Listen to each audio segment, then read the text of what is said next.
If you want an adventure, you could climb a mountain! Or ride dune buggies through the desert!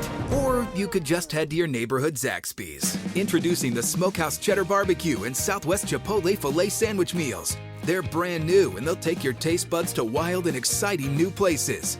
Both feature our famous hand-breaded chicken, and they're both available for a limited time.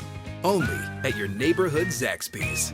And don't miss Jumanji: The Next Level, only in theaters. From Tally to Cali. It's time to wake up. Wake up, wake up, wake up, wake up. Warchant.com is your ultimate Seminole sports source. And this is Wake Up Warchant, presented by Zaxby's. Now here's Warchant.com's Aslan Hajavandi and Corey Clark.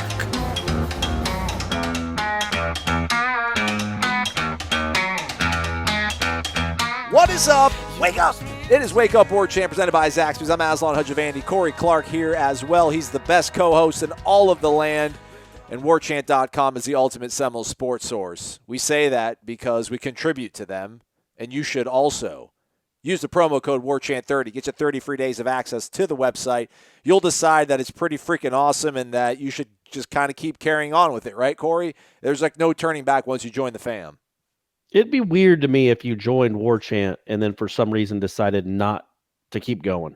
Right. I don't know what else you're looking for in a Florida State website other than you and me and Ira and Gene and Langston doing the recruiting. I don't know what else you're looking for. And the message boards, the tribal council. You get a tone of how the fans feel.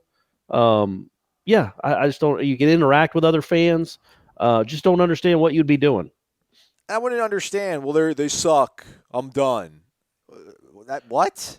What? Now's the time. Now's the time more than ever. When they're good, nobody, they don't need you then, and we don't need you then. Yeah. When they're bad, that's when Florida State fans got to rally together. That's what you got to. That's what you got to, build that fist and stay together to keep that circle tight. So yeah, it'd be weird. Florida State's not any good anymore. Now now I don't care enough to be on Warchant. What's that mean? Now's the time. There might be a coaching search probably I would imagine at least some positions on the coaching staff might be being searched for in the next few months, and then maybe there might even be a head coaching search sometime in our near future. So who knows? But you want to be on Warchant no matter what, and you want to listen to the show no matter what. What Corey just said could have been succinctly summarized up by "Don't be a subscriber later." Right? Don't be a subscriber later. That's right. Yeah, that's right. Don't love us later. So this whole show is going to be powered by our great subscribers and members of Warchant.com on the Tribal Council. It's called the Renegade Express. Corey, there's 39 replies. So I think we're going to try to set the all-time record for a daily podcast. This should be a 2.5-hour show. Everybody stretch, open up the hips, maybe get the shoulder a little bit loose, get some water, definitely be hydrated, maybe have a spit cup. As well. You're not going to want to take any breaks because it's going to be strong. There's nothing I really want to talk about from practice on Wednesday. I mean, nothing personal or anything. It was a run-of-the-mill Wednesday. We talked to Harlan. We talked to some of the defensive players. Harlan said, they're growing. Maybe they are truly multiple now because they went four-man front for a large part of the Wake Forest game. Now it's no longer talking about it. It's going out there and actually doing it. So this is a good challenge for them, a Syracuse team that's really not all that good on offense. Probably be down to their second-string quarterback, which actually was a good thing for them last year, but maybe this year it won't be. So, let's just play the game already, right, Corey? Let's go ahead and play it. I don't want to really talk too much about it. We've been thinking about this FSU-Syracuse game for months. Yeah, it's finally here. So yeah, it's hard to even write about it anymore. I just can't wait to see it on Saturday. With that said, let's get on the ponies. I forgot who, but somebody on Twitter was like, what happened to the horses? So the horses are back, man. Giddy up. Let's do this. The Renegade Express is brought to you by First Commerce Financial. Do you know how much you are paying on your mortgage? If you could be paying less, you'd want to know, right? Obviously. First Commerce Financial will take a look at your current mortgage statement at no cost and no obligation to see if they can provide you with a better option, keeping more money in your pocket. Kirk and his team have already helped over 225 Floridians save money just this year alone with the mortgage options and refinance opportunities that are available. You, too, you can take advantage of these savings while rates are at record lows. All you got to do is call 248-207-2404 and mention you heard them on Warchant. You can also check them out at firstcommercefinancial.com. With that said, Corey, I'm going to read as many of these questions as I can before we fall asleep or just lose our minds or argue and perhaps break up this great marriage and union of this podcast that we do. We begin with Bimini Bound. He's trying to be funny. He usually is. This is funny, I guess. Is it too early in the season to pretend it's 2013 again? Nope. Find all the solace you need. Go ahead. It's okay. 12th, the Nole way. Does the potential of Kendall Browse leaving increase the chances Willie gets canned? If so, by how much percent-wise, assuming Browse leaves for, quote, lesser job? Do we really think Taggart hitched his wagon to Browse this offseason to really still step in and meddle in the offense? And why? You can take that one, Corey. Yeah, that's a hard one. And meddling, who knows? I know there are people that are saying that Taggart had a much larger role in the play calling than he had in the past at Wake Forest, which, it's his right. He's the head coach. Like that's what he can do. Now, he said that Kendall called a good game, and he said that it wasn't any more than he had been all season. So, does that ruffle Kendall's feathers that the head coach is making suggestions? Then he's going to have a hard time ever being an offensive coordinator for anyone. You're telling me Lane Kiffin? He did. He said he gave total control to Kendall. Don't believe it. Okay. You think Lane Kiffin was just like, yeah, man, whatever. That's cool. That sounds good. And didn't have any suggestions either during the week or during the actual game. Just let Kendall do whatever he wants. Like, all right, Kendall, that's cool, man. Should I punt now? Or should I go for it? You know what I mean? Like, that's just well, though, man. They won 10 games. They won the Conference USA Conference style, so it might be a little more easier to work with one another when things are going well. Whereas now, but he was the OC for his dad. Mm-hmm. Like, again, we know the dynamics of a father and a son. I can't imagine the dad was like, yeah, man, sure, absolutely, champ. I won't have any suggestion. You just do what you want. And then he worked for Lane Kiffin and Major Applewhite. Like, he's used to people making suggestions. No offensive coordinator, save for I was going to say Mark Richt in the '90s with Florida State, but Bowden even occasionally would suggest a reverse. Like they're all used to being meddled with. Yeah. That's just that's the part of the job, especially when your head coach is an offensive guy and a guy that's been used to calling plays. So I don't know that would be necessarily like, oh, Kendall's or Taggart's too involved in the play calling, so I have to leave and go somewhere else.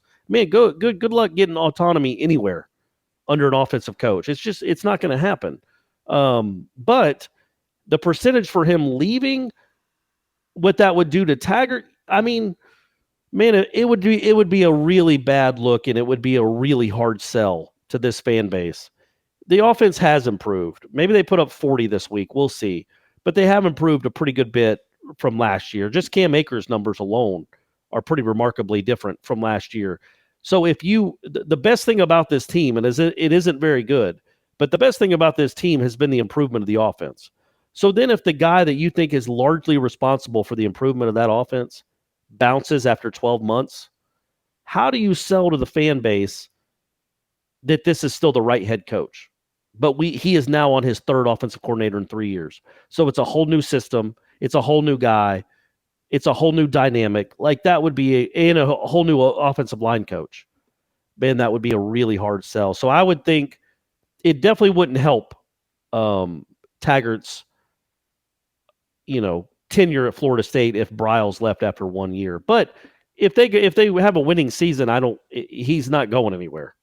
So I don't think the percentage of him getting canned increases if they have a winning season. And if they don't have if they have a losing season, he might be canned either way, whether Briles says he'll stay or not. Let me put it this way. That was a long-winded answer. I know we got 37 more to go or whatever. Yep.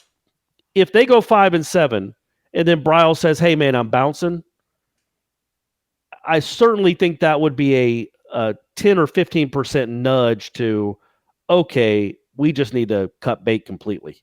He's not even bringing the best part of his staff back. We got to trust him to make another hire at this position. I think that would be a good 10 to 15% nudge of him out the door. But I don't foresee that happening. So there you go. Can I ask you kind of a weird roundabout follow-up, and promise you'll keep it short? So are you part of the Renegade Express? Let's go to Maxwell Gibbs. Gentlemen, on Saturday, the Noles will lose 38-28 on homecoming against a lowly Syracuse team. On Sunday morning, Willie Taggart will no longer be the head coach, and this horrible nightmare will be over, and the program that myself and many others love so dearly will begin to get back on track. Odell will be the interim head coach, but Kendall Browse will ultimately get to call the offense the way he wants without that pest Willie getting in the way. Do you think that on Saturday we'll see a team that comes out flat and quits? I'd quit too if my coach was Willie Taggart. If you haven't picked up my drift, I'm rooting for a loss Saturday because I just can't watch Willie roam the sidelines anymore. I'm removing some of this language because it's just too mean-spirited. I'm sick of being so excited for Saturday and then being so pissed off after the games. I want Taggart as far away as possible from this program. I'm tired of hearing how nice of a guy he is. Has anyone noticed that nowadays the nice coaches, the nice good guy coaches don't win? Even Dabo has become an ass to kickers. He has. And in the media, he makes them wait an hour and a half after the games to talk. Yeah, man, people are frustrated. I get it. I understand it. I did foresee this coming too with this program right now, where it's such an ugly, bad place is when you have fans legitimately rooting for the team to lose. That's not a good place to be in at all. And so that's kind of I still think Maxwell is probably in the minority. Yes. But it ain't like the 2% minority. It's not the 1%. I mean, I think there are plenty of people in his corner that want to expedite this. And if losing to Syracuse, losing to Miami, losing to Boston College expedites Taggart's tenure ending, then they're for it. I don't think that's 50%. I don't think that's the majority, but there are people that are in that corner. And I get it, I guess, in the sense that if people have been convinced that he's not the right guy for the job. Maxwell Gibbs' opinion doesn't matter. My opinion doesn't matter. But really, it's what the administrators think. But yeah, a loss to Syracuse on homecoming to fall to 3-5. That Syracuse team. That's bad. Yikes. Yep. That would be really, really, really rough to bounce back from. Absolutely, man. Absolutely. Engineer Noel 1819. Has anyone looked at film from Willie's time at Western Kentucky, South Florida, and Oregon? Is the same questionable game management present throughout his coaching career or just during his tenure at FSU? I thought maybe he is learning on the job if he hadn't coached many close games throughout his career, but most of his games look to be within 2 scores, win or loss. I think he makes good decisions of when to go for it on 4th down, but wasting precious timeouts to get lined up on special teams is inexcusable. That's the thing. To really make like an educated hire, you have to probably really go back and look at several games that a coach has done, but you don't have time to do that. You can hire a coaching search firm, but they're not going to do that sort of stuff. I think they look at numbers. I mean, they look at record. They look at the fact that every year or, after like year 3, he kind of progressively got better. So you kind of start assuming, all right, well, there's growing pains early on. And then once he gets things figured out, he kind of keeps it rolling along. Also, I don't know, but there's not a lot of stuff. I know that the team doesn't look good. The results don't look good, but there's not a lot of stuff that I see where I'm like, wow, this guy doesn't get it. In terms of like in-game management, I know we've pointed out some bad use of timeouts. Coaches everywhere around the country don't know how to use timeouts. It's not a Willie Taggart FSU thing. So that sort of stuff I find a little bit kind of dubious. There's a bad feel, which probably is a worse thing to say. It's like, well, what does that mean? Things feel bad around the program. Look at what's going on in the games. That should give you more pause. It doesn't. I just think like the way they practice, the way they look in practice, just the feeling, them coming out and not putting pads on to warm up, and the players decide we don't want to wear pads in warm ups. We're just going to come out in our dry fits, and him wanting to be more involved. I'm going to be more involved in the offense. He says Thursday. They lose Saturday. Monday he's asked, were you more involved in calling plays? No, I wasn't. And the disconnect of that, the quarterback situation, like those kind of things to me seem to be more concerning than Saturday in-game game day decisions. Did the offense on Saturday against Wake look really any different than it has all season to you?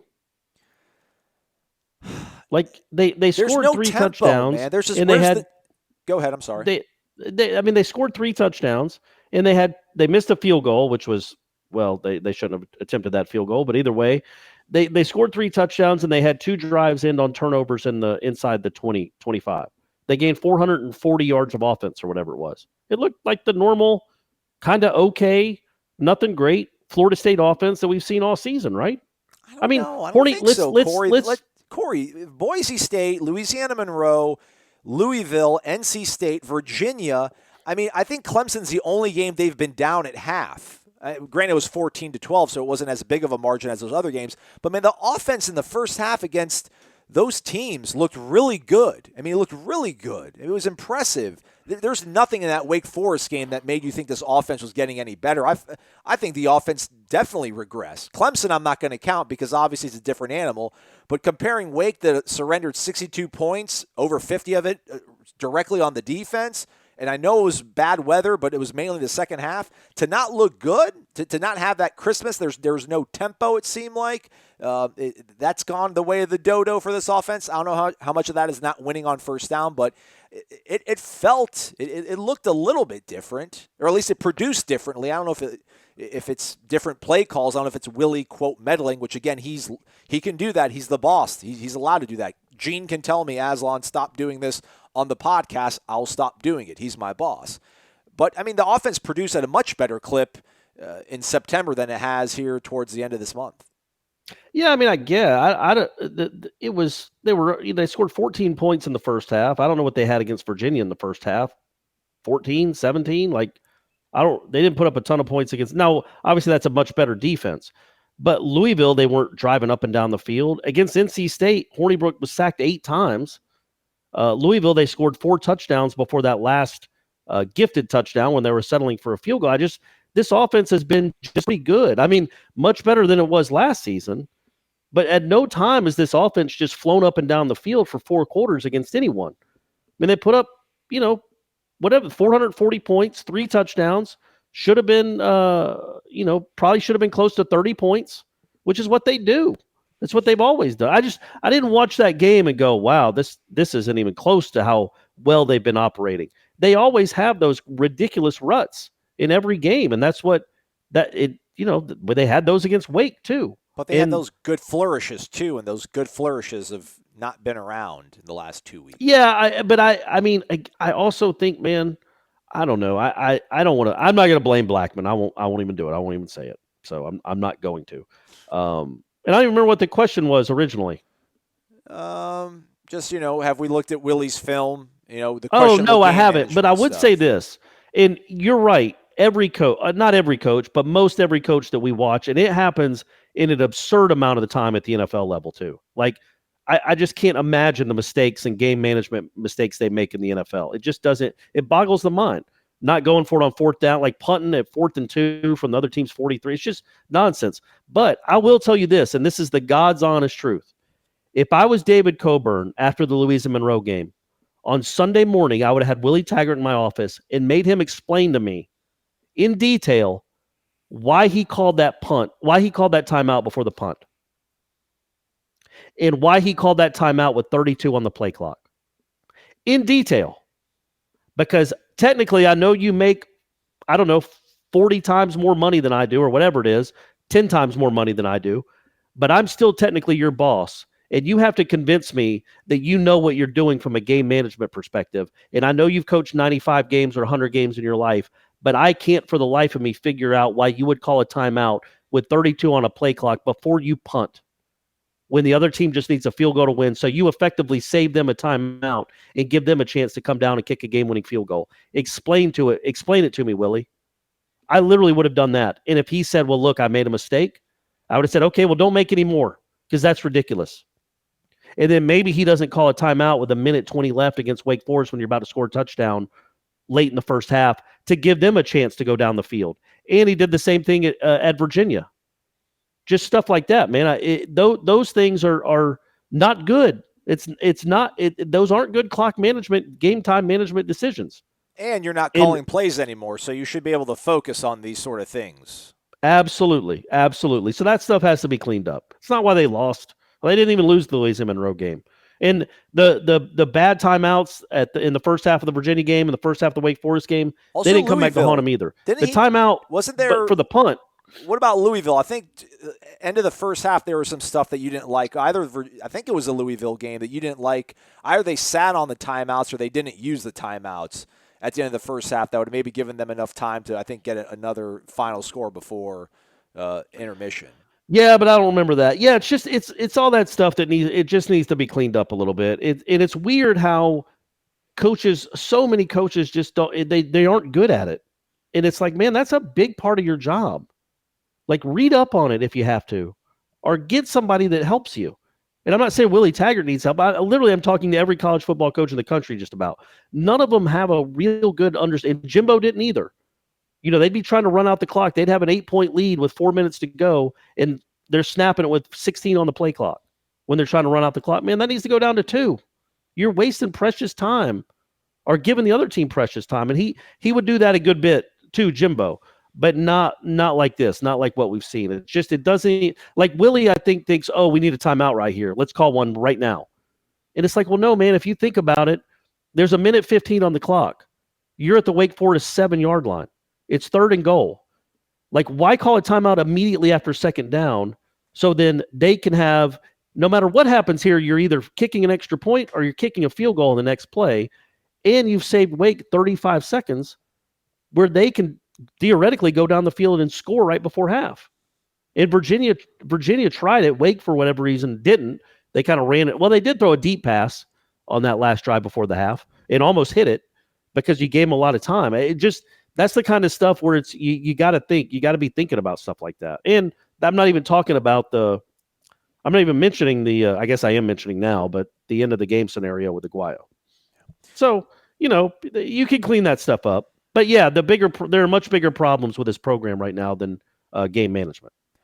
Draz 40, wake up. Hey, Corey, any chance you could start a radio show weekdays from 3 to 6? I think you would be the kind of host that would be able to keep us all calm and sane as we enter into the Lost Decade Part 2. Probably not. No, and I think Tallahassee's got a pretty good guy that does that already. Mr. Clutch _1992, basically saying it's a little over $18 million. That's what it would cost for Willie's buyout. He personally would like to get to a pro-style offense back to, but FSU needs a get-in-your-face coach on defense. If Taggart leaves, do we lose Briles?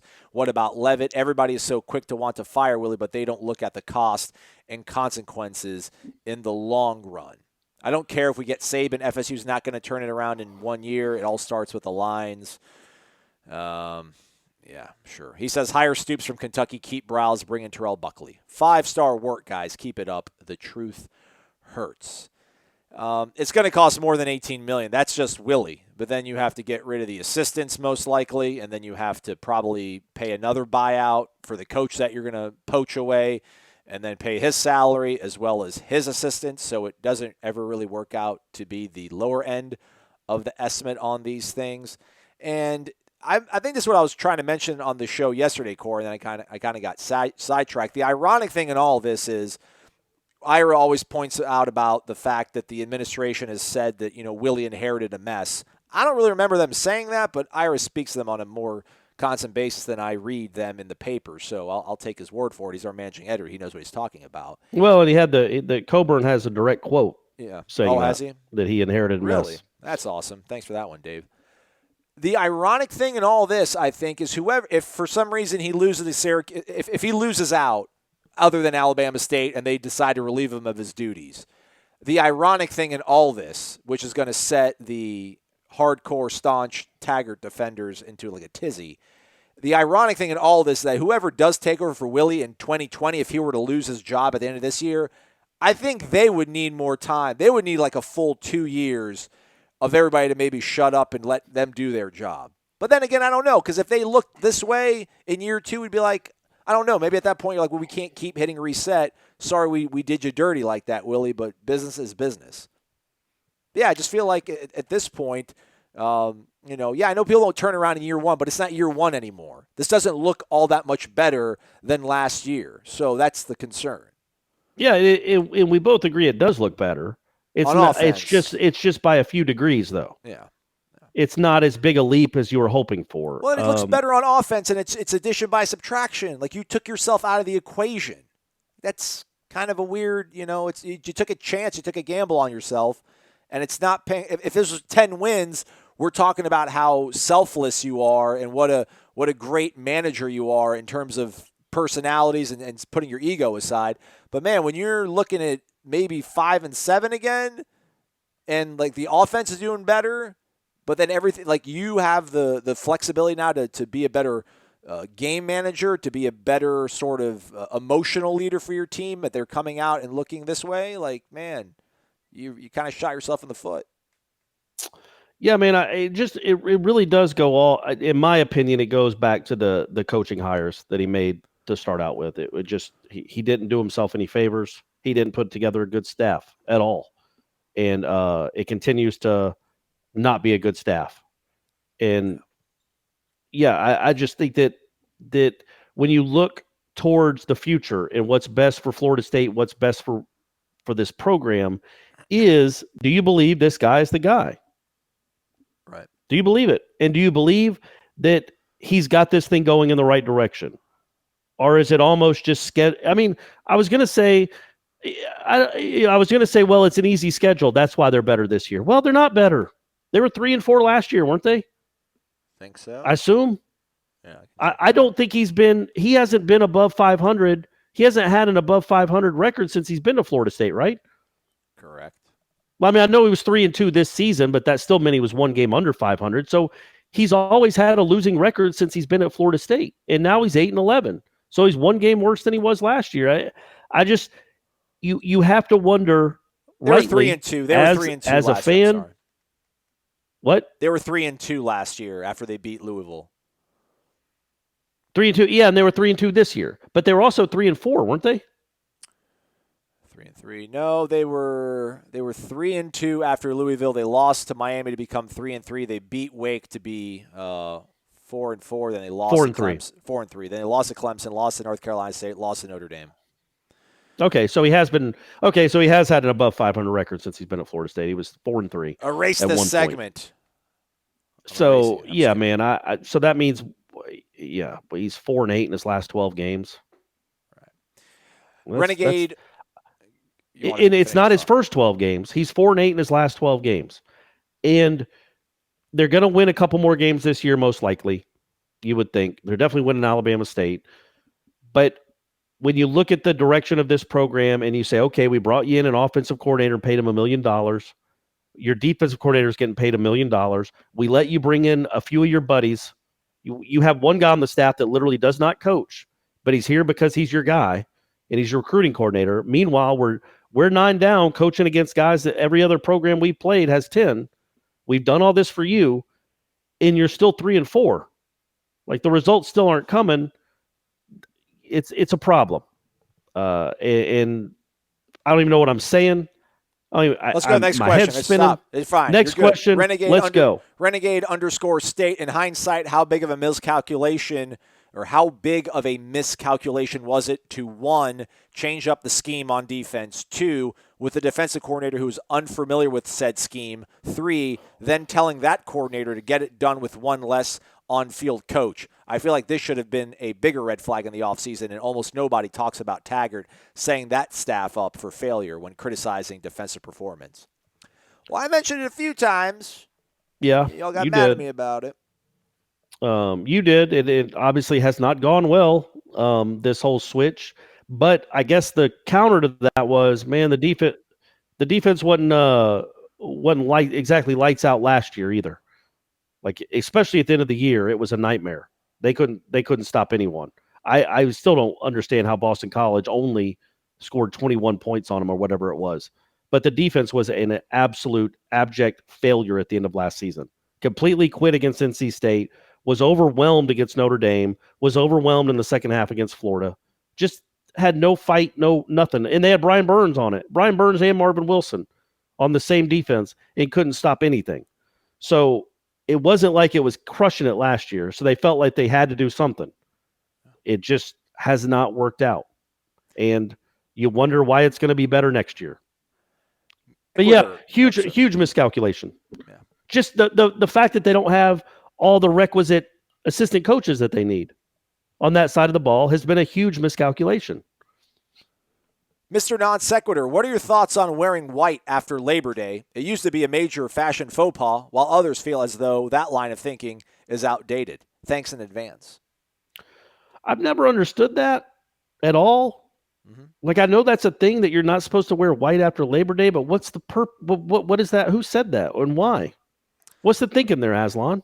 I don't know. I think maybe just because that's kind of the end of summer, so now you should be going into more, fall and winter colors. But no, I'm a fan of wearing white. I look good in white, man. I still do. That's on your color wheel? It is, damn it. It is. It is. It is. Next question. Team McGrady 1. A lot on this one. Man, a lot on this. It basically points out all the things that are going wrong right now. Toxic environment, rampant speculation on a replacement. Jimmy Sexton, speculation that Browse and Clemens could be gone, recruits not coming in this weekend.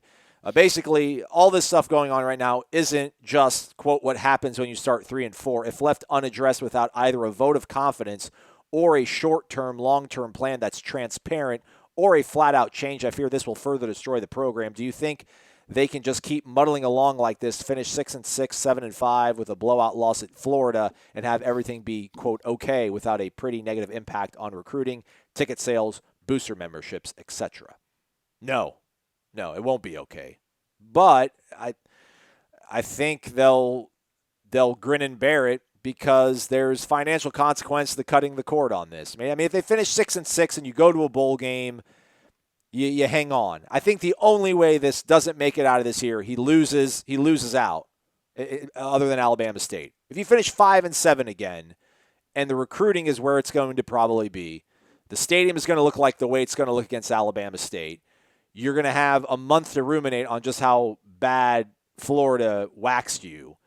I think maybe enough confluence of anger and money finds its way to Moore, and then they figure out a plan to replace him. Yeah, I think that too. I don't think that.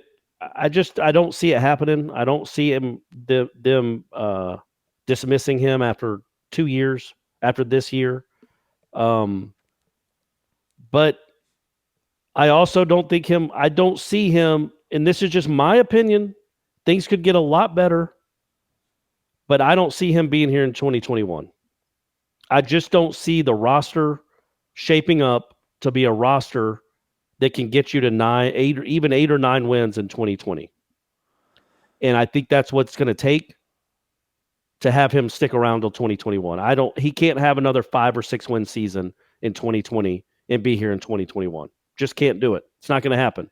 This ain't South Florida, man. It's not. And it's certainly not Western Kentucky. You can't fiddle fart around and win 17 games in 3 years or 16 games in 3 years and think you're still going to get a 4th year. That doesn't happen around here, man. At Florida, Jimbo won 19 in his first 2 years. Jimbo won 31 games in his first 3 years. You can't then in your first 3 years win half that and think that you're going to be around for a 4th year. It ain't happening. So that's where I'm at right now. I do think he'll be around 2020. And if they win 7 games, he doesn't deserve to be fired. But man, year 3 is where it better turn around. It better turn around quickly, because it's weird how that 1 year is a big difference. But to me, it is. 2 years just is so short a sample size. Even though we've seen plenty of bad signs, including not signing a quarterback in 2 classes, the 9 assistant coaches, just a litany of things I don't even have to get into. But man, at the end of the day, you can't be winning 11, 17 games in 3 years and think you're going to get that 4th year. So, but I don't know why it's so different between year 2 and year 3, but I just think giving somebody 3 years is fair. Giving somebody 2 years is kind of unfair unless it's a complete just tank job. And I wouldn't classify this one quite yet as a tank job. Right. Let's take a break, Corey. I was going to ask you a follow-up on that, but let's just take a break. We'll be right back. It's Wake Up Warchant presented by Zaxby's.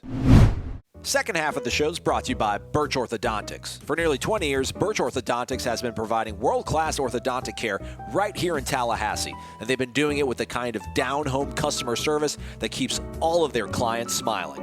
Whether you or your loved one needs braces or Invisalign treatments, Dr. Heather Birch and her staff are trained in all of the latest techniques. And the best part is, they'll include you in every step of the decision-making process. They'll work with you to craft the perfect treatment plan and payment options to suit your needs. So if you're looking for family-friendly orthodontic care in a comfortable, stress-free environment, Birch Orthodontics isn't just your best choice, it's your only choice. Visit www.birchorthodontics.com. That's BURCH orthodontics.com for more information and to set up your free consultation today. Or you can call the office directly at 850-877-1692. 850-877-1692.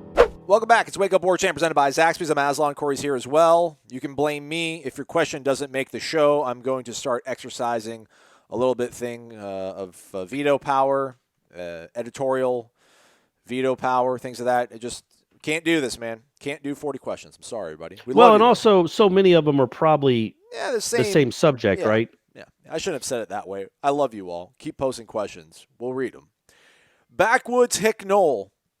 Good morning, fellas. Wake up. Don't want to beat a dead horse, but I never understood why hiring a coach with a losing record to take the reins made any sense at all, and I truly hate being right on this one. Also fascinated watching his supporters backtrack. He's an offensive mastermind, they said. Negative. He's a program changer. Not really. He's a great recruiter. Say what thou wilt, but I don't see it. No quarterback or stud offensive lineman in 2 years and none but Jeff Sims on the radar, so I'll say no to that one too. Anyways, thanks for keeping the season bearable. Subscribe and rate 5 stars. Eat Zaxby's and get your teeth did at Birch Orthodontics. You guys make my day. Thanks, Backwood Hick. Is that who it was? Backwoods Hick Knoll, yeah. Backwoods Hick Knoll. I will say this, man. When it comes to the record, I was never hung up on that because of where he was. Yeah. And the guy that was here before him had never won a football game as a head coach. Yeah. So it's not just, it can't just be about the record. And if we get my way, as I've talked about ad nauseum on my headlines, and my man Venables is coming to save the day in a few years, he's never coached as a head coach either. So you can't just judge what a guy does in his first 2 seasons at Western Kentucky and South Florida and say there's no way it'll work at Florida State. Bobby Bowden wasn't great at West Virginia. He was pretty good. He wasn't great. So, you know, you gotta, you can't judge it just on what they've done before they got to Florida State. It looks like it's turned out to not be a good hire. I'm not, the verdict isn't completely in yet, but it looks that way. But I still wouldn't say that's because he lost some games in 2010 and 2011 at Western Kentucky and then had to clean up Skip Holtz's mess at South Florida. Yeah. No, I agree. Did turn those programs around. Yeah. This is different, though. Obviously, it's a freight liner. It's not a canoe. So it's obviously different. I'm going to go backtrack. I know I'm not part of the Renegade Express. If you could keep it to 30 seconds, Corey, this whole, next year, what if he does get the kid from Houston? Let's say Kendall sticks around. They get that quarterback, D'Eriq King from Houston, to come to Florida State. Like, does that really matter? They bring him here. They win 9 games in 2020 because the kid would be gone. Or actually, yes, but it does. It would matter because of you should be able to hopefully unleash the recruiting prowess if you can start winning some games. Yeah. Because right now the biggest thing isn't the game time management. It isn't that they don't wear whatever uniform. They don't wear their uniforms in pregame. It's that when you look at these recruiting rankings and what he's brought into this program, he's not blowing you away, either with his recruiting or his development or his evaluation, however you want to. I mean, it's all three really, but nothing that has happened in these 2 years. And now looking at what we're looking at now in this class, you're not blown away by what you're seeing. He has to get an unbelievable quarterback, or a good quarterback at least, and he has to bring in some linemen. And you're just not seeing what you hoped you'd see in that regard. So to me, that's the most worrisome thing. Just like when Jimbo first got here, the thing that calmed you down was, holy moly, look what he's doing with these recruiting classes. Willie's not doing that.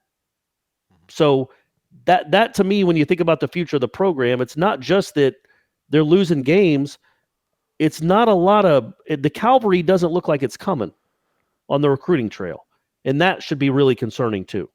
FSU fan 201207 201207. Thanks, guys, for keeping it real and having a great show.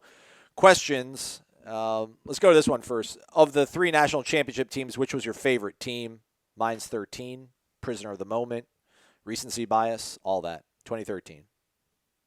Mine was 93 just because I lived and died with that team, and I was 18 for that season, and they won. They were the first one to win it, and also a little adversity. They lost the game, so they had to come back from a loss. It looked like the season was over, and then they came back and they had the Ward done moment, and then they kicked Nebraska missed the field goal.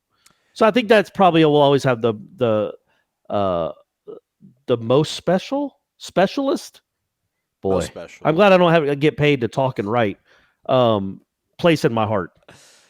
His question also is, can you explain the art form of asking a question in a press conference? Why can't a reporter simply tell or ask Coach Taggart, why do we have so many miscues?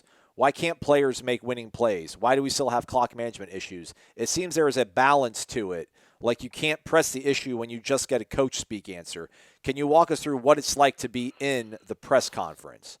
Well, on Wednesday, man, one of the student reporters just straight up asked Harlan Barnett something along the lines of, how demoralizing is this, or is the team demoralized after another loss? I mean, I cringe. I'm like, oh, because there is a certain like diplomacy to doing this, because I mean, not to sound like I'm not trying to be a sissy here, but like we got to look at these guys every single day. I sit here for an hour and I criticize these coaches, and stuff obviously probably gets back to them one way or the other. I don't think I'm being two-faced. I don't exactly light up Willie with like, I think you're doing a great job, man. Tell me about this. But with me, it's trying to get them out of the coach speak answer. It's trying to. With Willie, I'm learning that you can't ask him a 2-part question because he kind of veers off. Other guys are pretty good about it, but he'll veer off and give you something that you really weren't intending. Also, part of it, I think, for me, this is what I'll say, and then Corey can go say what you want. I come from a TV background still, so for me, it's getting sound bites. People might want to say it's gotcha questions. For me, I got to hear you say something of substance that's eye-opening and compelling. There's so many things that coaches say that looks okay when you write it down in print, but if you go back and listen to it, you're like, man, there was like the inflection, the cadence of his voice, like those words to me ring hollow. But when you write it down, it seems like, oh, wow, that's pretty eye-opening. For me, it's trying to get some sort of, I don't want to say emotional response, but just something that lets you know that these words are sincere and then there is some sort of meaning behind it. Yeah, I mean, it's delicate in the sense that obviously I had a problem with the way that game ended Saturday night. Just having to call the timeout. So when I asked him after the game I didn't want to be like, hey man, hey $5 million man, what happened there? So because you don't want to put them on the defensive where they either get pissed off and don't answer the question, or they give you a short 2-word answer. And I'm not into the gotcha answers. I legitimately want to know what the thought process was. So I asked him, why did you have to call a timeout? Were you thinking about going for it? And then it's up to him to just explain. I'm just trying to get him to explain the rationale of why in the world you had to call a timeout there. And he did. And I didn't have to say, hey, man, why do you suck at game management at the end of the game? There's no point in that. It's easy for somebody listening to this or somebody writing us to say, why don't you just ask him why he can't manage games? But you're not going to get a good answer when you ask a question like that. You might get a good video clip with Willie Taggart losing his mind on a reporter, but that doesn't certainly do me any good. So I'm actually trying to get an answer for people that care. What was the thought process going into that decision? And that's kind of what you do. There is a balance between being confrontational, asking questions as if you're mad, because this isn't, I guess maybe, I don't know, Mets reporters might do that, ask gotcha questions, trying to get a reaction. I'm just trying to get the truth and the answer at the time. And at the end of the day, what Willie Taggart says is what matters, not how it's asked. Willie Taggart's had ample opportunities to say, man, I really screwed that up.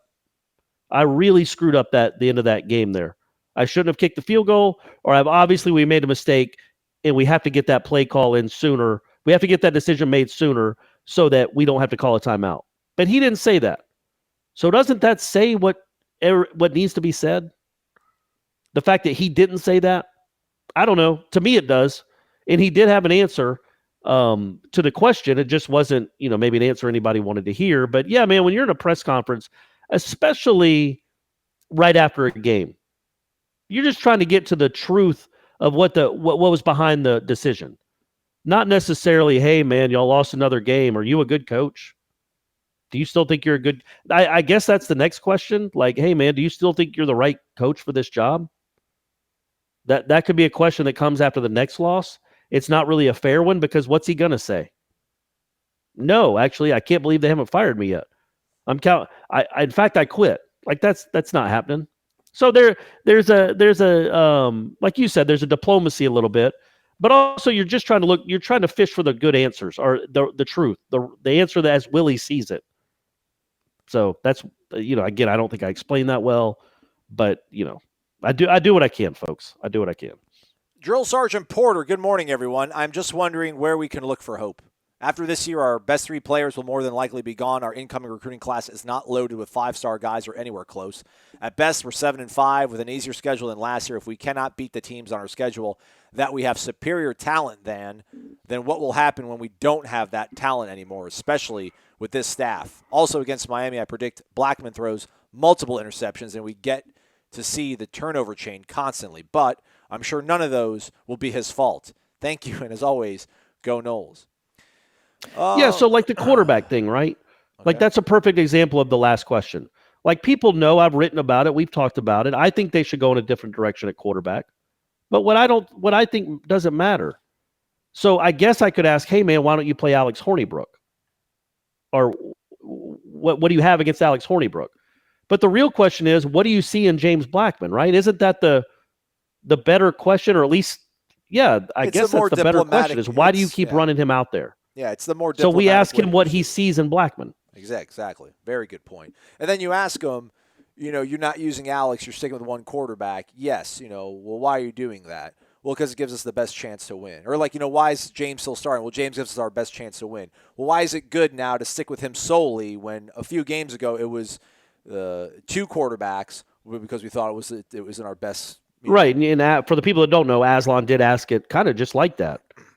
That's how it went in the press conference was you asked him exactly that. Like, why was it a month ago you were telling us that was the best way to win a game was for them to both play. Now it's not. What changed or why is that? And I thought that was fair. Willie's not exactly happy in those press conferences with the questions he gets asked. Certainly not the quarterback questions. Yeah. Noles North, a.k.a. Mr. What Matters. Size 4 New Times Roman font. Wake up! Okay, guys. I don't know what stage of grief I'm at this point, but pretty sure nothing matters. 2 times this season I've said if we lose, I will not watch another game. First, as we ended regulation tied against Monroe but survived. Second, as the ball sailed left of the goalpost Saturday night. My wife and I drove to Syracuse last year and had high hopes. The only thing about this weight game in comparison is that I did not have to drive 6 hours home following an embarrassment. I'm asking you to tell me what matters. No categories this week. Talk me off the cliff to convince me to watch the Noles play Syracuse or any game the rest of the year. It's homecoming. I would say Cam Akers. Okay, there you go. That guy is going to go down as, I don't know, probably the 3rd or 4th leading rusher in Florida State history. Has had a really nice career. I think he's had a very, very good season. And he's just kind of been. I just feel really bad for that guy because if you plugged him in to any of those 90s teams, if you plugged him in on that 2013 team, he would be beloved for the rest of his life. Mm-hmm. Just beloved. But he's been stuck on in this cesspool of mediocrity his whole career. And he deserves better than that, man. As hard as he runs, I mean, he's probably broken more tackles than any running back in the country. Behind this offensive line, and he's going to finish his career with close to 3,000 yards of rushing. Man, I watch it just for him. Just to give Cam Akers the credit that he deserves, in the respect that he deserves for what he's had to endure these last 3 years. I will say Corey mentioned it earlier in the season, and I've kind of drifted away from it. I thought they would hammer NC State. I guess they kind of did. But most of these games are going to be fourth quarter games. Corey and I were talking about this earlier in the season, I guess after we saw what happened against Louisiana Monroe, that all these games are going to be a grind pretty much, except for the Clemson game, which turned out to be the case. So, the Wake Forest game was a grind. I don't think the Syracuse game will be a grind. They're a 10.5-point favorite. I think they'll actually probably beat them and cover the spread. But, they're going to be four-quarter games. Like, they'll be compelling because there's so much riding on every single game this team plays this season. Whether you think he's not the guy for the job and you want it over with, or you think he is and you're fighting like heck to give him all the good vibes to help him win a game. Like, all these games outside of Alabama State and Florida, like the rest of the ACC slate is going to probably be a game that comes down to the fourth quarter, and you're going to want to see if your team can pull out the win, because it still feels better waking up on a Sunday when your team wins, even if it's their fourth win of the season or it's their 14th win of the season. Feels a little bit different, man. But, still feels good. All right, Corey, I'm going to read all of these off, but you're only going to be able to comment on either the odd number ones or the even number ones. There's 4 of them, so you're going to have to lock in beforehand. You want to comment on the odds or the evens? Odds. Okay, here we go. Cat Chaser, wake up, everyone. Now that I've had the opportunity to calm down a bit and reflect, here are a few thoughts. 1, if the saying is go from losing big to losing close, then winning close to winning big, we seem to be on track. 2, that was Jimbo's saying, by the way. He said that at his introductory press conference as the head coach at Florida State, something along those lines anyway. And he said that Bobby Bowden is the one that told him that. That's how you measure the progress of a program, is losing big to losing close to winning big. So yeah, they're in stage 2, folks. The winning close is going to come next year. 2, I believe that Willie Taggart has made needed improvements to the program, but do these changes actually translate to wins? You're not allowed to comment on that. It's even. Odds, if the gap between Blackman and Hornibrook was non-existent in the preseason, I admit I thought starting Blackman because he was a team leader was the right decision, but now I believe starting the guy with game experience would be better, like noticing uncovered receivers pre-snap. You don't need to comment on that. Do you want to comment on the other one about improvements that have actually translated to wins? Because we've talked about. No, because they haven't. Okay. 4, lack of solid quarterback is obviously the biggest weakness of this team. We should have noticed this, but we were preoccupied with the offensive line. Man, I don't. Well, that's not. It's one and the same, right? The offensive line really isn't that bad. Aslan. It's not good. It's better than what it was last year. It's good enough to beat Wake Forest. It was good enough to beat Wake Forest. It was good enough to beat Virginia, probably. Good enough to beat Boise State. But it's not good enough to be consistently good. Does that make sense? Yeah, but what were we expecting after last season? No, we weren't. But it's still a big mess, and it still has to get cleaned up quickly. But man, I think the quarterback, man. Yes, we knew the quarterback was an issue. Nobody here, at least on this show, thought that James Blackman was anything special. And heaven knows I had nothing but not nice things to say about old Hornswoggle. And yet you've gone 2 straight years without bringing in a quarterback. So who's that on? You went 2 whole recruiting cycles. And granted, one you started way behind, but you went a whole recruiting cycle. You were here for 14 months and you didn't bring in a quarterback. When you knew Francois was leaving, or had a good hunch Francois was leaving. You had 1 scholarship quarterback on your roster, and you still couldn't convince a prep kid to. And I'm not just talking about Sam Howell. The mistake was putting all your eggs in that basket and not having a relationship with that kid. And then you had no plan B, apparently. You can't go 2 recruiting cycles without bringing in a quarterback. Crazy thing is, some of the quote backup plans to Howell were John Reese Plumlee, who went to Ole Miss. And actually, I think he had the lead on Alabama for a minute, maybe. Went into Tuscaloosa. He's now been replaced because he filled in for an injured starter. And I think apparently Jaden Daniels, who's a true freshman starting for Arizona State and is actually quite dynamic, was another guy they were kind of trying to chase last minute to bring him into the fold. But so I guess you can say that he's got good evaluation, but he couldn't quite close it. Primetime 92, what up, girls? My only comment is how Ira and Corey on that screenshot from the post-game wrap-up in Wake look like a gangster wise guy movie cover, maybe Sopranos. Maybe the title is Unfinished Business. The plot involves two old-timers, Ira and Corey, as they are nearing retirement age in North Jersey and are trying to go out with a bang in their sports bookie business. Trouble arises as they make huge bets on FSU having a dominating season only to see things come crumbling down. Kate Beckinsale plays Corey's love interest. Aslan plays the neighborhood paperboy. Gene is James Blackman. The movie is rated R for language, strong drug use, and nudity. I like the Beckinsale angle for sure. And what's funny is Stephanie hadn't seen that. I guess she was listening to headlines because that was a question. Somebody on headlines posted that in the Facebook comments, that picture. Okay. Have you seen it? Yeah. Yeah, you've seen it. You sent it to Cameron. Yeah. And was that you didn't make that the screen grab, right? I did. Well, because the thing, you and Ira never look at the camera at the same time, so it's weird when he's looking to the side and you're looking at the camera, or vice versa.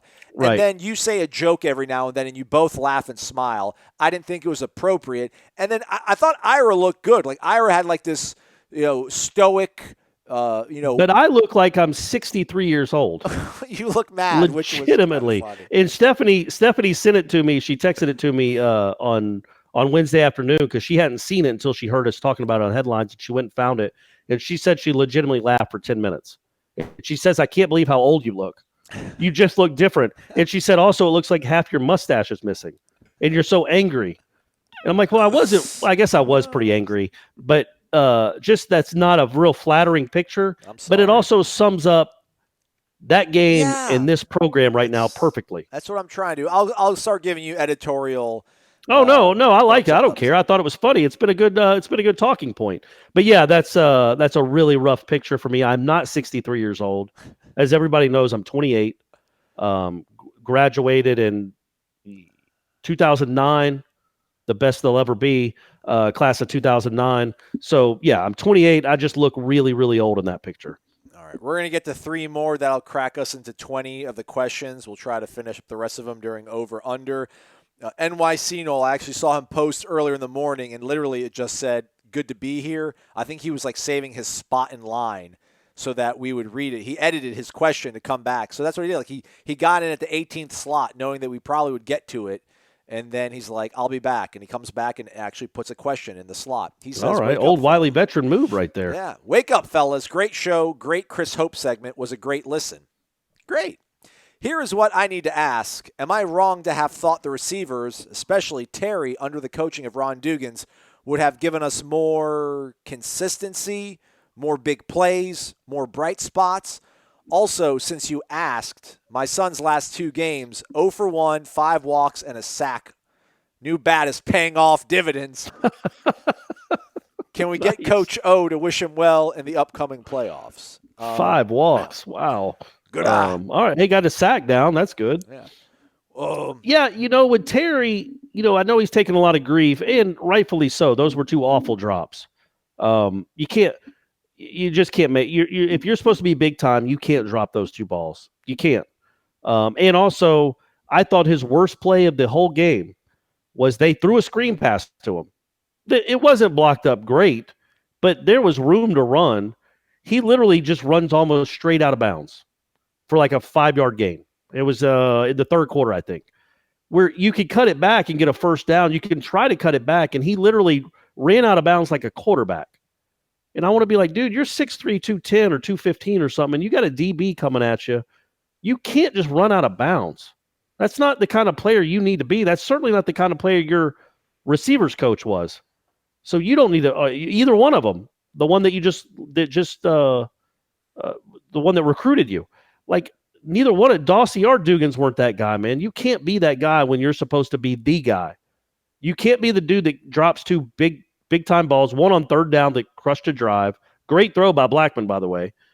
Yeah, both of those throws that he dropped were great. And then the little screen pass where you decide to run straight out of bounds and get as little amount of yardage as you can on that. But then he's Tamorian Terry, sorry. And he makes the go-ahead touchdown. He scores the go-ahead touchdown with whatever that was. 8 minutes left in the 4th quarter. So there's good and bad with the kid, but it's mostly good. It really is mostly good. I think what I see the biggest problem is sometimes I think there's RPO miscommunications. where Blackman will pull it out of Akers' belly and roll to his right, I think looking to throw to Terry, and Terry's just downfield not even looking at him. He's like downfield blocking. He's not even he's not even running a route. And I don't know if that's miscommunication on his part or the quarterback's part, a bad decision by Blackman, or if it's not, I don't know, if it's just not registering quick enough with him that it's a pass play. But yeah, man, that's my biggest problem with him is there's been a lot of times where, I think they said Terry was targeted like 13 times in that game, right? 12, something, a big number. But 4 of those were balls where he wasn't even looking to catch the pass. And Blackman just had to throw it out of bounds. So that's a big issue. But my man makes plays. He just had 2 huge drops in that game. I don't know his son's name, so I don't know if I can really wish him well, but I'll just say, I don't know your name. What I do know is that never underestimate the heart of a champion. Aim small, miss small. Jimbo Fisher thought he was going to get my job. He's losing in College Station. He ain't never coming here. We're going to keep it rolling. 2 is hurt. We're going to win the national championship. Go Tigers, 1 team, 1 heartbeat. More to Pride Nole 850. Can you do a whole show like that? I could. This is probably the show I should. I probably just read all the questions with the Coach O voice. How about the next time they lose, the following Renegade Express is just you reading them as Coach O? Okay. All right. Coach him up. Gotcha. Now you have to answer them as Aslan. Okay. I got you. That'll be better. All right. Yeah. Or no, maybe you read the questions as Aslan, but you have to answer them as Coach O. Okay. Yeah, that's what we're doing. That's what we're doing, folks. Now I'm looking forward to the next loss. Just to hear that. All right, so 2 more and I'll questions. do my Travolta. There we go. Maybe give us a little banana. Maybe a little Liam Neeson. Yeah, a little Liam Neeson or my Travolta. My 2 mainstays, my 2 go-tos. Travolta's the best. These 2 last questions are going to probably take a minute or 2, but I think they kind of encapsulate everything on the polls, the extremes that everybody's at. More to Pride Nole 850. Hypothetically speaking, out of this top 5, who's the best fit at FSU? Again, hypothetical. Bob Stoops, Jim Leavitt, Kendall Briles, Mike Leach, Hugh Freeze. What is y'all's take if any of these coaches were the head coach at FSU next year? Bob Stoops, that'd be awesome. Jim Leavitt, I don't really. No. Kendall Briles, you got to take a steep pay cut. Mike Leach, no thank you. Hugh Freeze. No. Yeah, probably not, man. No, man, no.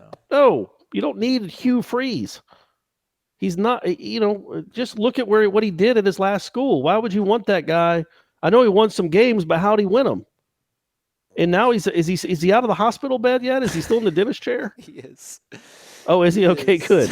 But no, man, you don't want, Liberty is a perfect spot for Hugh Freeze. Go be there. You go back to Ole Miss. Ole Miss should bring him back. Like literally, they fired him or whatever. He went off in exile for a year. Now he's in Liberty. He's in Lynchburg, Virginia, which is a whole nother level of exile. Like they should bring him back. They're going to get rid of Mike. Let me ask you this, and folks, if you have kids listening, turn it down for the next 45 seconds. If their starting quarterback was caught soliciting sex from a prostitute, would they let him continue to play? Yeah. Or bring him back? Yeah, they suspend him for a few games. I don't think you kick a kid out of school for that. Well, I think you might. I think there's a chance you would, right? There's at least a pretty good chance. And my man, just the hypocrisy of it all. Oh, absolutely, yeah. That's what you can't. I hate that just because he might be a pretty good football coach, we just let him get away with that sliminess. It's just, it's still a college team. It's still quote unquote amateur athletics and student athletes. And you're supposed to care a little bit about the bastions of these institutional bastions of integrity. And then, man, to bring Hugh Freeze, no. No, can't do it. But Bob Stoops obviously is was he asking us the best fit or the most likely? He said best fit. Bob Stoops is the best fit just because he can coach at a high level. So sure, he is. I don't know that any of the other ones would. Out of those other 4, Bob Stoops I don't think is happening, obviously. Out of those other 4, I think Briles would be the best bet, only because he's been here and he would know the lay of the land, but none of those 5 really are – none of the last 4 are really all that appealing to me at all. I'm going to ask you a question. I know I'm not part of the Renegade Express. You'll have 30 seconds to answer it. It might be even easier than that. On a scale of 1 to 10 – 1 being just absolutely stupidest idea you've probably heard all year. 10 being an absolutely fantastic idea, which it's not going to be. What if you go Baylor? Like, what if you just let Odell coach a whole year as interim and, like, you try to keep everybody around as much as you could? Like, Kendall will bump you up a little bit. Offense is completely yours. Like, you're the offensive head coach. Odell's the interim head coach. And then give yourself, like, a whole year to reset and then really make a really good hire the way kind of Baylor did with landing Matt Rule. No, don't like it. I don't mind it, but Baylor was forced into that, right? Because didn't he get canned in like July? Yeah. Yeah, I mean, so they didn't really have any choices, but you have choices now. This is, I'm not. But do you like if you wait out the string, like if you're 5-6 going to the Florida game, but then you lose 44-3, and you're like, enough, can't do it, man, can't do it. You're so far behind. You're not far behind, but at that point, no, but that's hiring season though, right? When do coaches get hired? When did Mullen get hired? Yeah. When did Kirby Smart get hired? That all happens in December and January. So that's the hiring season. So, I mean, you can't wait till February because anybody you want, I guess would have just, I would have either taken another job or already turned you down. Like anybody that you could get in like March would be the same person you could have got in December. I would think that would be my thought, unless you're thinking about an NFL assistant or something that has to coach the playoffs. But no, man, I think that's like a last. You don't want that. That's a last case scenario. Our worst case scenario is to have to go to an interim for a year. Yeah, your recruiting probably takes even more of a hit. I don't know, something I thought about. It's not a good idea. Sorry, I waste everybody's time. Last one. It's all right, buddy. Go out on a high note. Debnell, I'm going to the game. That's what real fans do. Just want to weigh in and say that not every fan of this team is losing their mind at this point. Yes, some of us are actually rooting for Willie, and no, it will take another year or so to dig out of the hole Voldemort left us. Please include some bones for us and wake up. You're not supposed to say his name, are you? Isn't that the thing about that guy? I don't know. I've never watched that stuff. Please include some bones for us and wake up Warchant from time to time. On Coach Taggart, he strikes me as someone who does not play the coaching for optics game you two have been opining for the last few sessions. He obviously prefers public composure. I'm sure it's different in private with the team. Since when does public composure equal not caring or being stupefied? I personally appreciate that from someone in charge. Corey, really appreciate the reasoned reminders that this team has improved from last year, and it would be great if you could be the voice of reason on that for each podcast, as Aslan seems to be the voice of the people that are losing their minds. Sorry, Aslan, just sounds that way. Love y'all. Well, I feel like I'm slowly tilting toward. I don't know why that game on Saturday just bothered me so much and kind of tilted me towards the other side of the aisle a little bit, but it did. But yeah, I mean, I try to be the voice of reason in the sense that it's year 2, it's 19 games in. It's too small a sample size. And you're right. Like, I don't understand. I guess I understand it. To an extent. But like Maxwell Gibbs earlier in the show that was outright rooting for Syracuse to win. Man, that just seems incongruent to being a real. And I understand the reasoning. I understand that my dad was really, really happy after the 30-0 loss to Wake Forest in 2006, because it was finally like, this has to change. This will make a change. So I get that to an extent, but I just have a hard time thinking as a college fan that you would ever root for your team to lose, or you'd root for your head coach to lose, because everybody's life is better if this guy gets the job done and if Florida State wins football games. And there is a chance, right? There is a chance that they could win out. Not a great one. Certainly don't see them winning in Gainesville, but they could certainly win the next 4 and be 7-4 and go into a middling bowl, but at least they're going to a bowl, and maybe you can build some momentum going into next season. The problem is, what if that doesn't happen?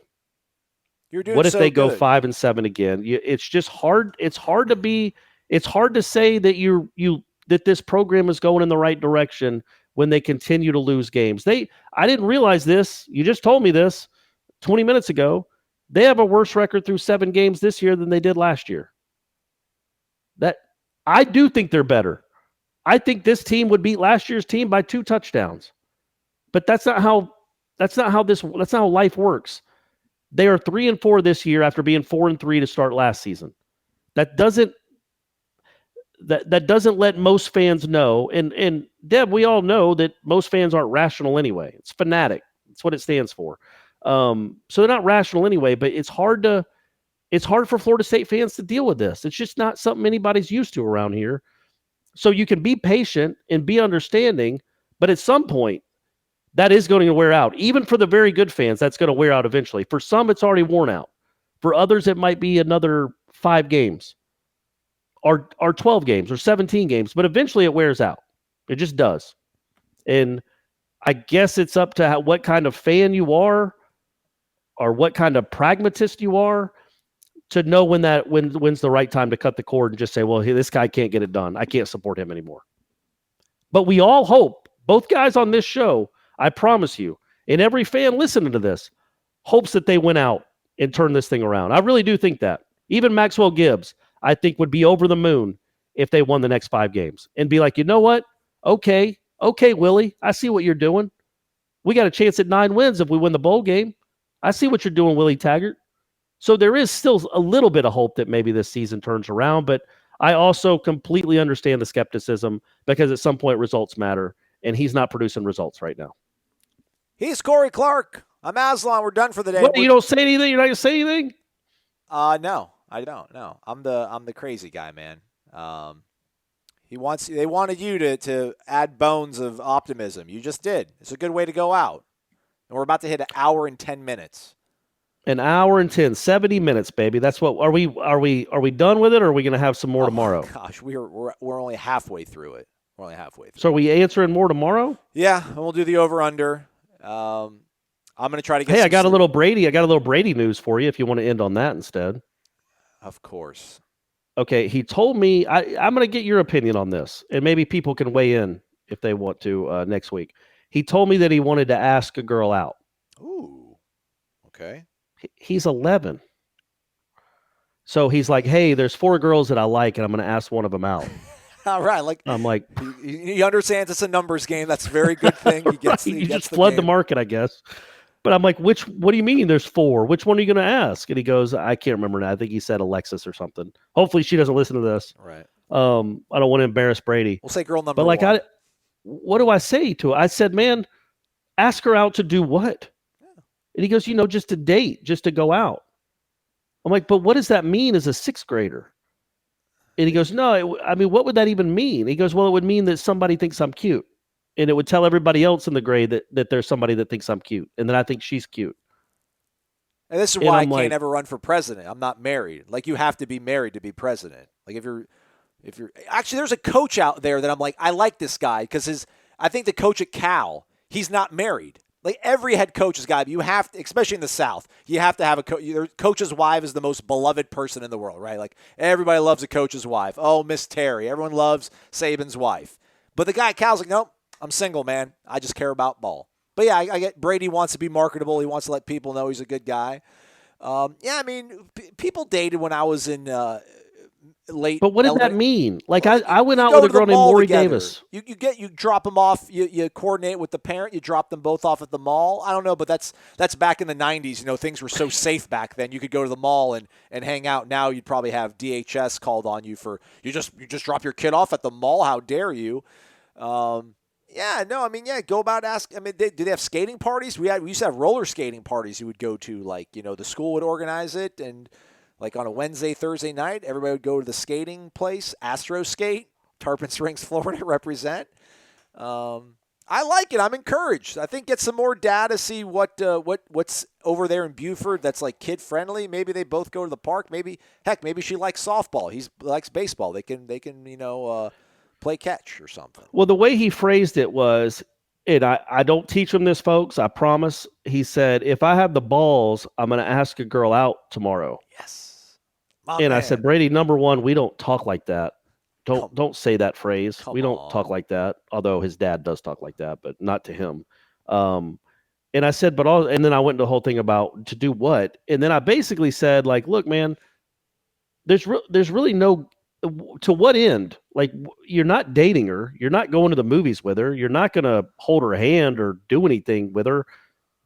So why risk embarrassing yourself or her and ruining what are you? I was like, are you friends with her? And he goes, yeah, I like her. I'm like, well, why make it weird when there's no end game? I mean, I didn't get into the whole birds and bees. Did you obviously, never with date anybody in middle school? People have boyfriend, girlfriend in middle school. I had like my first kiss when I was in 6th grade, man. Yeah, I did too. And that's what I just don't want to think about my kid doing that. Oh my gosh, he's kissing a girl. It could be worse. Man, not in the six. He's 11. I think he still believes in Santa.